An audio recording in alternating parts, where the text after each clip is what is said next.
Hello friends, मैं तुषार पुंडीर आपका सभी का स्वागत करता हूं अपने यूट्यूब चैनल साकुमडी क्लासेस में। जैसे कि आप जानते हैं, हमने कल भारत का भौतिक विभाजन, ज्योग्राफी का एक टॉपिक है भारत का भौतिक विभाजन, इसको हमने पढ़ा था। कंप्लीट नहीं हो पाया था, आज हम इसको कंप्लीट करेंगे। उससे पहले मैंने जो कल पढ़ाया था आपको, उसको आज हम रिवाइज़ करते हैं। सबसे पहले मैंने आपको बताया है कितने प्रतिशत भाग पर हमारे पर्वत हैं, कितने प्रतिशत भाग पर पहाड़ हैं, पठार हैं, मैदान हैं। 11%, 18%, 27% और 44%। इस पर जो टोटल जनसंख्या वास करती है वो 10% करती है, जबकि इस पर जो है 90% जनसंख्या वास करती है। हम भारत का भौतिक विभाजन हमने 4 भागों में पढ़ा था, पढ़ेंगे। कल हमने इसका एक फर्स्ट भाग था, कल हमने इसका थोड़ा इंट्रोडक्शन हमने कल जाना था। तो हमने 4 भागों में कौन कौन से भाग में बांटा है इसको। सबसे पहले हमने उत्तर भारत का पर्वतीय क्षेत्र पढ़ा है। उत्तर भारत का विशाल मैदान, प्रायद्वीपीय भारत, तटीय भाग और द्वीप समूह। उत्तर भारत का पर्वतीय क्षेत्र में हमने हिमालय पर्वत पढ़ा था, और हिमालय पर्वत को हमने 4 भागों में बांटा था: ट्रांस हिमालय, वृहद हिमालय, मध्य हिमालय और शिवालिक हिमालय। ट्रांस हिमालय के हमने आपको और भी नाम बताए थे: 33 हिमालय और तिब्बती हिमालय। ट्रांस हिमालय में हमने बहुत सारी श्रेणियाँ भी पढ़ी थी, लगभग 4 श्रेणियाँ आपको बताई थी मैंने। सबसे पहले जो श्रेणी मैंने आपको बताई थी, काराकोरम श्रेणी बताई थी। काराकोरम के बाद जो मैंने बताई थी आपको, लद्दाख श्रेणी बताई थी। लद्दाख श्रेणी के बाद में मैंने आपको जास्कर श्रेणी बताई थी, और जास्कर श्रेणी के बाद में आपको मैंने कैलाश श्रेणी बताई थी ट्रांस हिमालय में। काराकोरम श्रेणी में ही मैंने आपको 4 ग्लेशियर बताए थे। सियाचिन ग्लेशियर के बारे में बताया था, बियाफो के बारे में बताया था, बाल्टोरा के बारे में बताया था और हिस्पर के बारे में बताया था। काराकोरम श्रेणी में ही मैंने आपको भारत की सबसे ऊंची चोटी K2 गॉडविन ऑस्टिक के बारे में बताया था, जिसकी जो ऊंचाई है 8614 मीटर है। इसको नंदा पर्वत के नाम से भी, गोरा नंदा पर्वत के नाम से भी जानते हैं, गोरी नंदा पर्वत के नाम से भी जानते हैं। आज जो है हम वृहद हिमालय पढ़ेंगे। आज हमारा जो टॉपिक होगा वृहद हिमालय होगा। आइए इसको देखते हैं।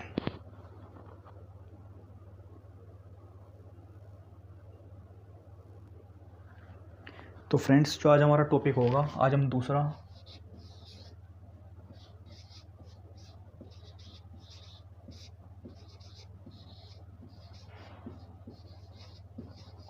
वृहद हिमालय पढ़ेंगे।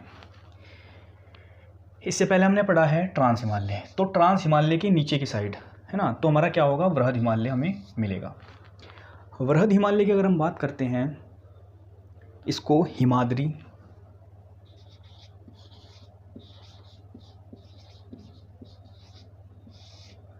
और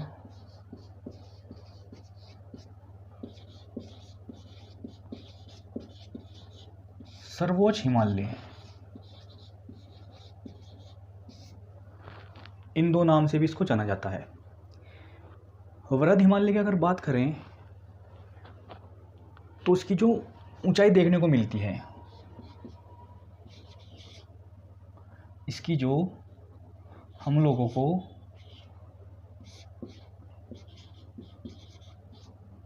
ऊंचाई देखने को मिलती है, तो वो जो है नेपाल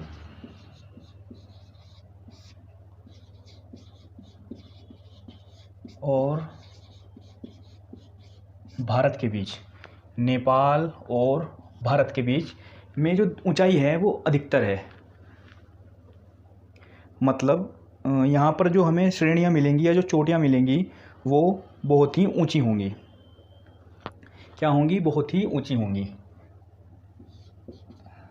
बहुत ज़्यादा ऊंची होंगी। तो डिस्कस करते हैं इसकी जो चोटियाँ हैं, क्योंकि जो क्वेश्चन बनता है। और एक चीज़ और बता देते हैं, कहाँ तक फैला हुआ है ये वृहद हिमालय, कहाँ तक फैला है? जो हमारा जम्मू कश्मीर है, जम्मू कश्मीर का जो नंगा पर्वत है, वहाँ से लेकर जो अरुणाचल प्रदेश का क्या है, नामचा बरवा, नामचा बरवा जो पर्वत है। वृहद हिमालय को हिमाद्री और सर्वोच्च हिमालय के नाम से जानते हैं।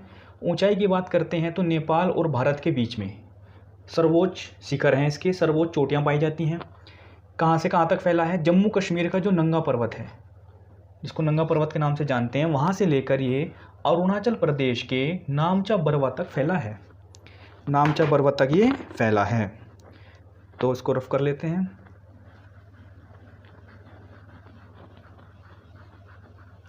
और अब बात करते हैं इसकी जो सबसे बड़ी चोटियां हैं कौन कौन सी हैं। वृहद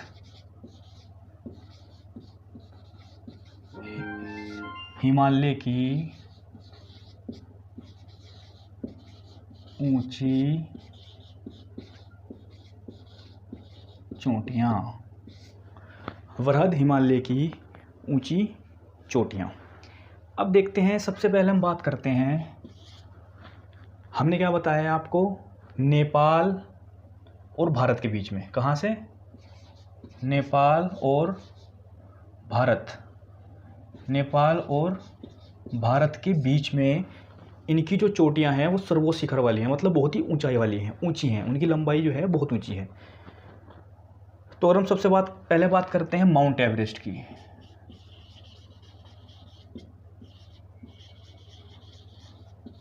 माउंट एवरेस्ट सबसे ऊंचा शिखर Mount Everest. K2 Godwin Austen. इनकी साथ साथ लंबाई भी लिखते चलते हैं। हमारा माउंट एवरेस्ट कितनी ऊंचाई का है? 8,848.86 मीटर। 8,848.86 मीटर। यदि हम बात करते हैं अपने K2 की, गॉडविन ऑस्टिक की, इसकी ऊंचाई कितनी है? 8,614 मीटर। 8,614 मीटर। अब बात आता है थर्ड का। थर्ड जो हमारा सबसे ऊंचा शिखर है इसका, वो है कंचनजंगा।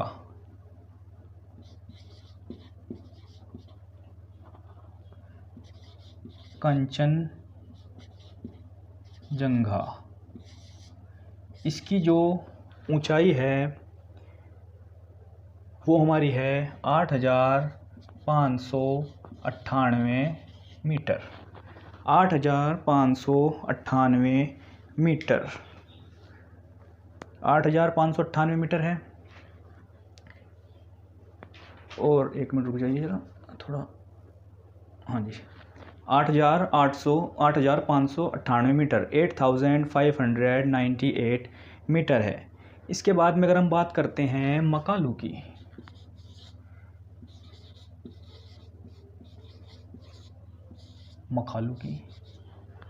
मकालू के बाद में अगर हम देखते हैं, माउंट एवरेस्ट हुआ, K2 हुआ, कंचनजंगा हुआ, मकालू हुआ। मकालू के बाद में हम देख सकते हैं धौलागिरी। फिफ्थ पर क्या आ जाएगा? धौलागिरी।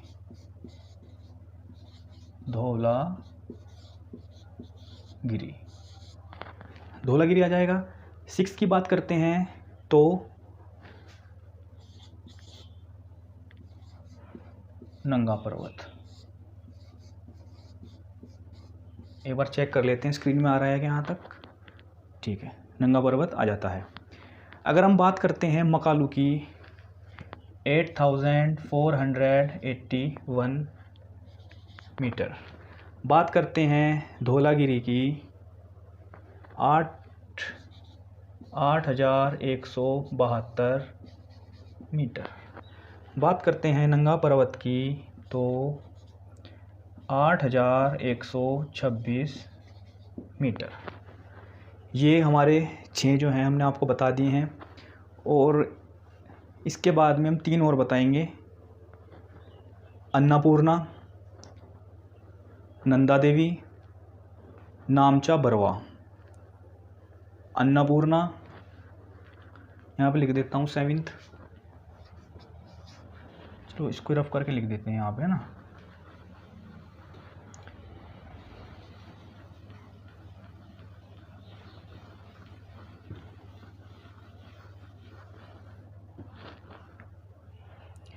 अन्नपूर्णा,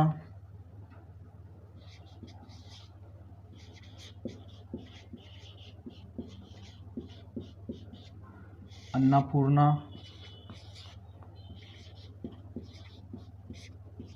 नंदा देवी,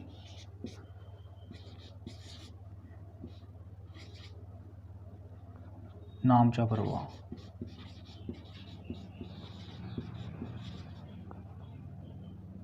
नामचा बरवा, इनकी भी कुछ ऊंचाई रही होगी।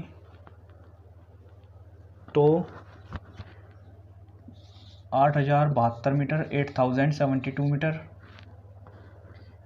7816 मीटर। और जो हमारा नामचा बरवा है ये जो होता है 7782 मीटर।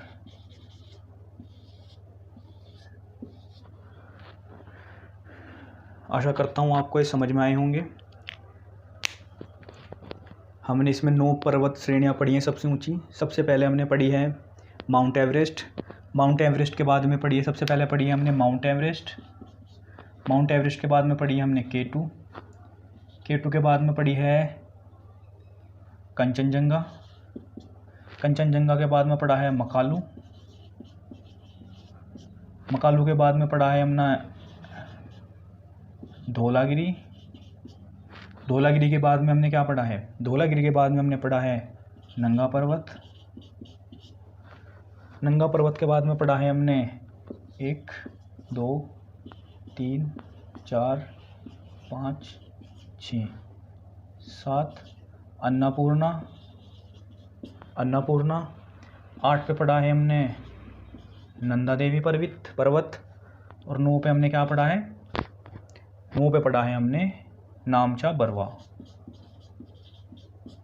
याद हो गया? आशा करता हूँ आपको याद हो गए होंगे। एक बार दोबारा से इनका लिख देता हूँ मैं कितने कितने के हैं। अगर मैं बात करता हूँ माउंट एवरेस्ट की 8848.86 metre.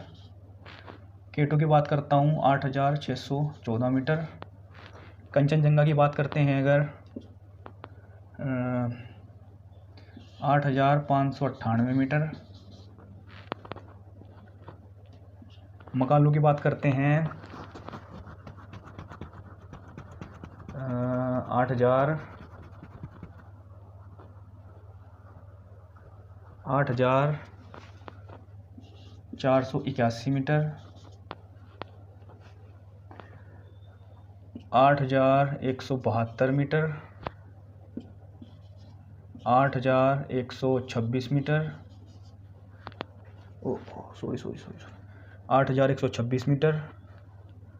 8072 metre. 7816 7782 metre metre metre. बहुत आसान है याद करना। अगर आप एक बार इनको पढ़ेंगे ना तो आसानी से याद हो जाएगा। आशा करता हूँ आप समझ रहे होंगे। तो मैं इसको रब कर देता हूँ।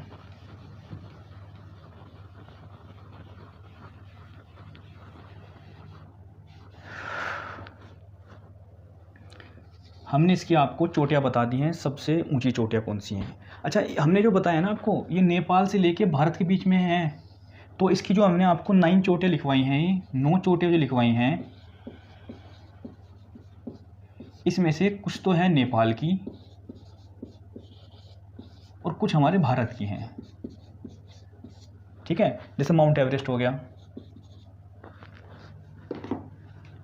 ठीक है, ये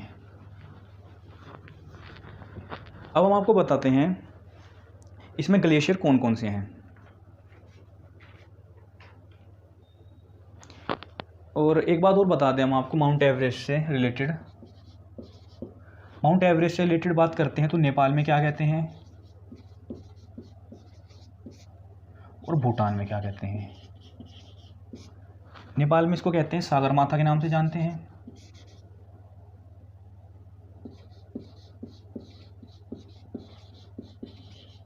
सागरमाथा के नाम से जानते हैं। और भूटान में इसको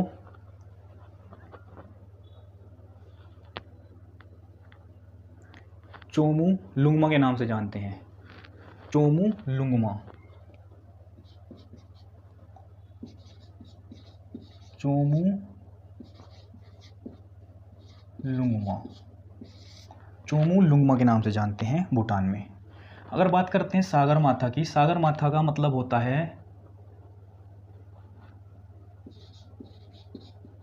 पर्वतों की रानी या पहाड़ों की रानी।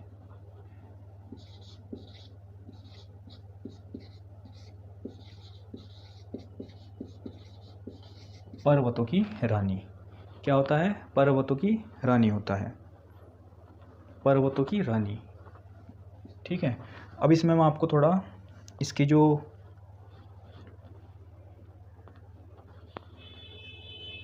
ग्लेशियर हैं वो थोड़ा बता देता हूँ। 3 मुख्य ग्लेशियर जो इसमें हमारे ग्लेशियर हैं,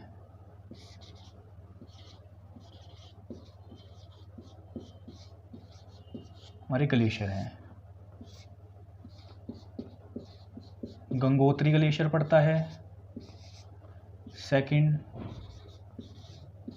मिलाद ग्लेशियर पड़ता है, और थर्ड जेमू ग्लेशियर पड़ता है। ये 3 ग्लेशियर जो हैं इसके मुख्यतः हैं, और यहीं पर हमारा वृहद हिमालय जो है समाप्त हो जाता है।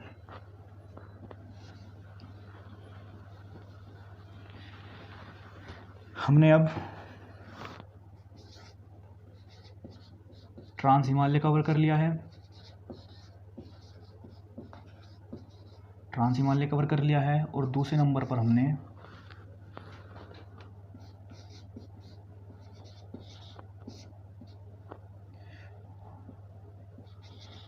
वृहद हिमालय हमने कवर कर लिया है। अब जो हमारा तीसरा आता है मध्य हिमालय।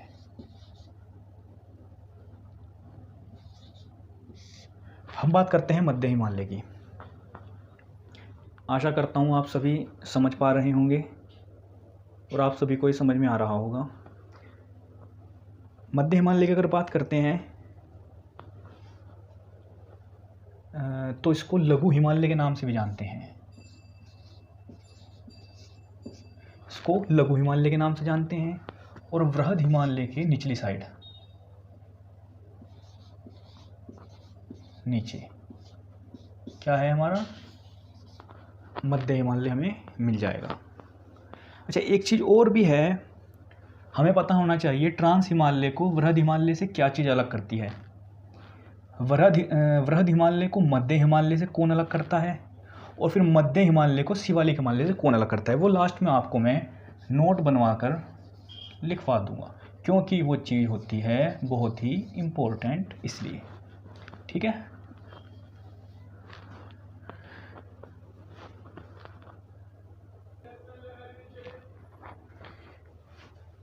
इसके नीचे होता है हमारा मध्य हिमालय। तो हम आगे की बात करते हैं। इसमें कुछ इम्पोर्टेंट दर्रे हैं,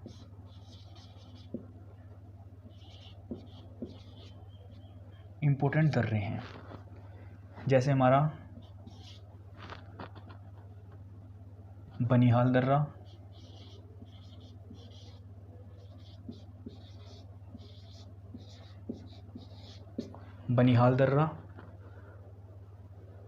और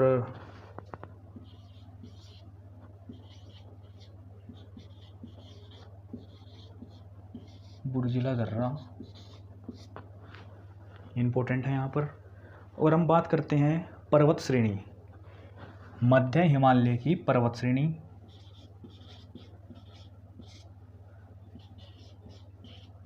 मध्य हिमालय की पर्वत श्रेणी कौन सी है? बात करते हैं पहली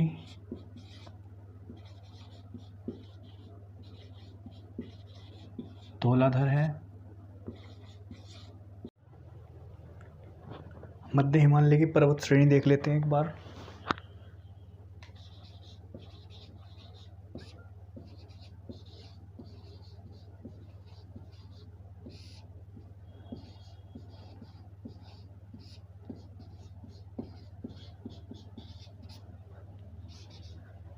कौन कौन सी हैं?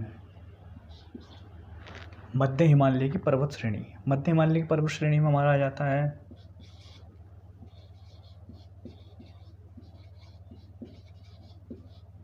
धौलाधर, नाग, रीवा,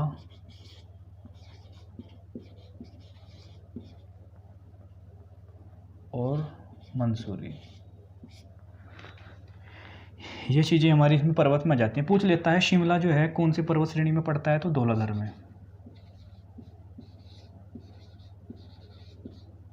शिमला पड़ता है। और ये मध्य हिमालय भी समाप्त हो गया है। अब हमारा जो लास्ट पार्ट बचा हुआ है इस टॉपिक का वो है शिवालिक हिमालय।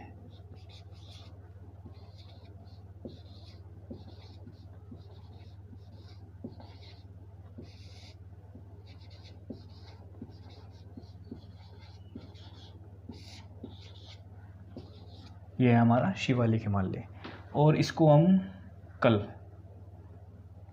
कल देखते हैं। Thank you.